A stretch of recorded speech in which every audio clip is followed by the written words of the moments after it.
শুভ কাজের শুরুতেই প্রথমে চলে আসলাম এক রেস্টুরেন্টে। প্রথমে পরিচয় করে দিই, এটা হচ্ছে আমার স্পেশাল কেউ, এটা হচ্ছে আমার বোন জামাই, এটা হচ্ছে আমার ভাইরা, আর এটা হচ্ছে আমার বড় বোন, আর ছোট বোনকে দেখাচ্ছি। এই তো, এই আমার মিষ্টি ছোট বোন, এটা হচ্ছে বড় বোন। একটু তাকাও ওইদিকে। হ্যাঁ, কারোর খাবারের দিকে এইভাবে সবাই মিলে তাকিয়ে থাকলে যে লজ্জা লাগবে সেটাও আগেই বলে দিয়েছিল। আর তার মধ্যে এ তো নতুন বউ। খাবার চলে এসছে, কেউ কাড়াকাড়ি করবো না কিন্তু। আরও বললো আচ্ছা। আর অবশেষে ভগবান আমাদের মনের আশা পূর্ণ করলেন।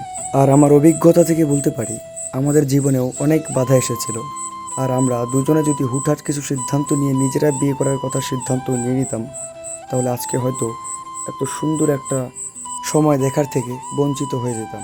হ্যাঁ, এরকমও কিছু পরিস্থিতি এসে দাঁড়ায় যে তার থেকে পালিয়ে বিয়ে করা ছাড়া আমাদের কাছে কোনো রাস্তা থাকে না।